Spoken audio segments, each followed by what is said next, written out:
Here are some practical keys that you can use in your imagination exercises. As you learned in class number 5, surrender to God. That's always the starting point. Surrender to Him and receive His mind and heart for your situation. But always think big. Add the power of your imagination to the positive affirmations that you crafted way back in class 5 and continue saying them aloud daily. More on that in the next class. Consistently.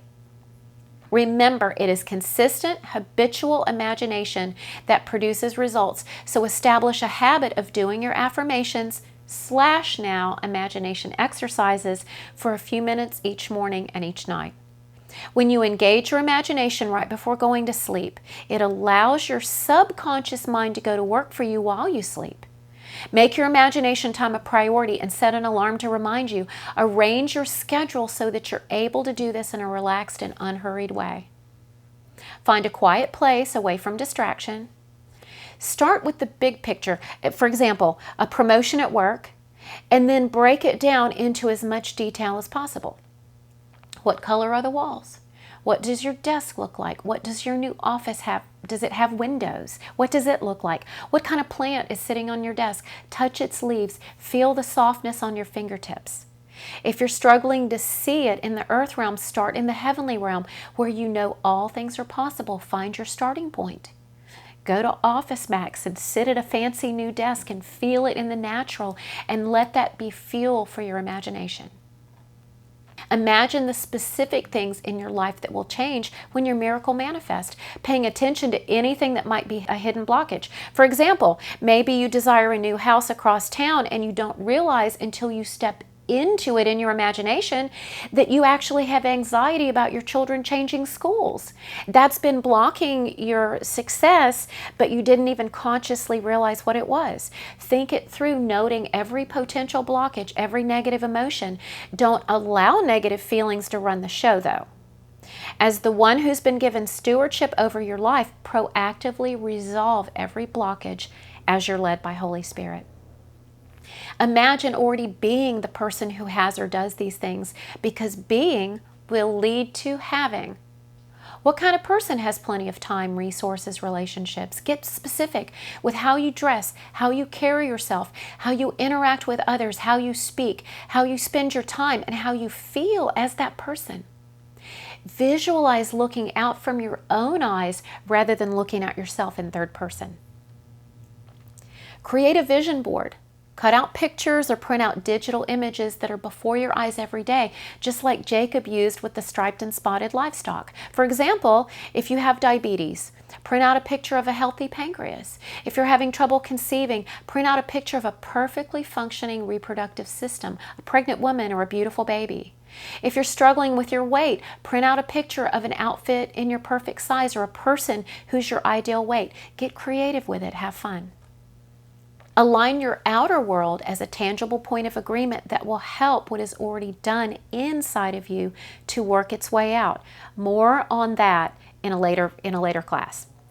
Don't get bogged down by trying to figure out how it's all going to happen. Just inquire of the Lord concerning any incremental stewardship steps that He has for you. For example, if God's promised you great wealth, don't become paralyzed because you can't figure out how that'll happen.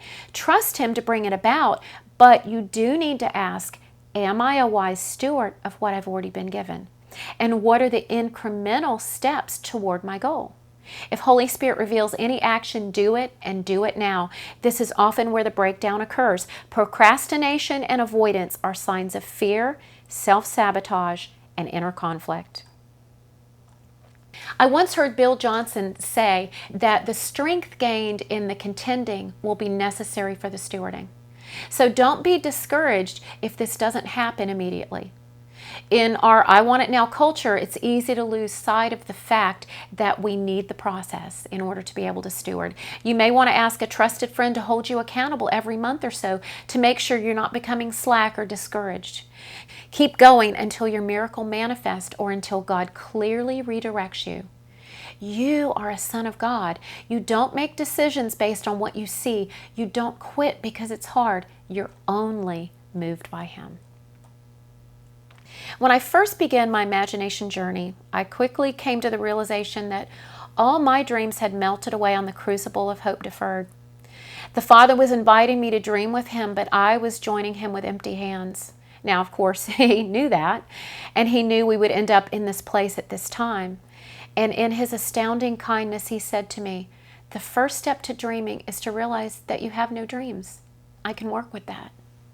Whether you feel emptied out and dried up, or whether you feel pregnant with desire and destiny, know that your Father's inviting you on the ride of your life, painting on the canvas of your world what He and you joyously dream together.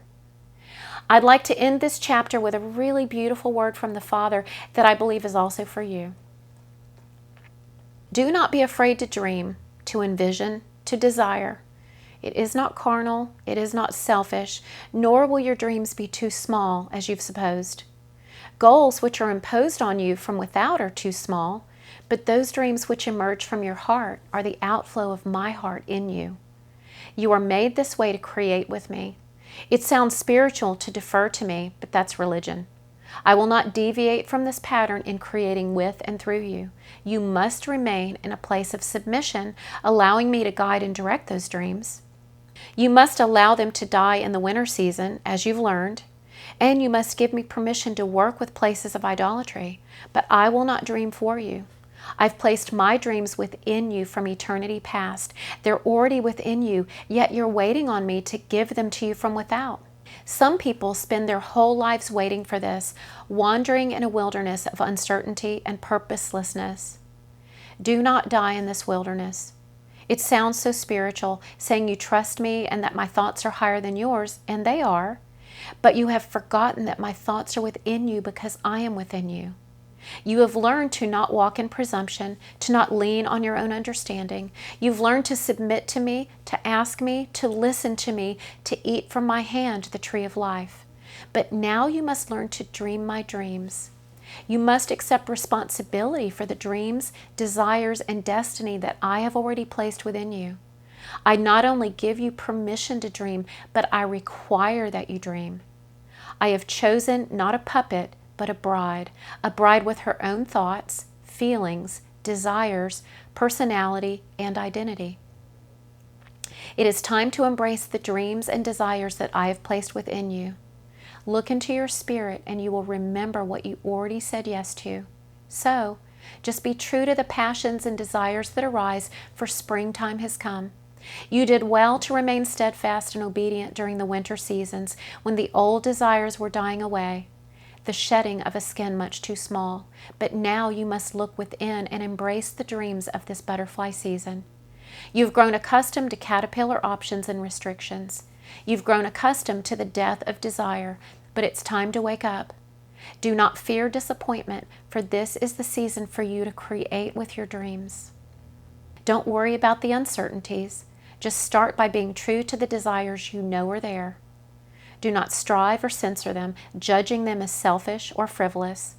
Am I not well able to convict you and to correct you? Start by simply acknowledging the desires that you know are there, even though they may be small and sparse at first. Just like the beginning of a spring shower, the first few drops simply lead the way for the downpour. Now find a comfortable, quiet spot and breathe deep. Imagine the breath of Yod-Heh-Vav-Heh filling your spirit, soul, and body. Breathe Him out, filling the earth with His glory. Pause for a moment and imagine you're normal. When does it happen? How does it happen? What are you wearing? How do you feel? Feel those feelings now. Be that person now. Breathe in the breath of heaven and dream again.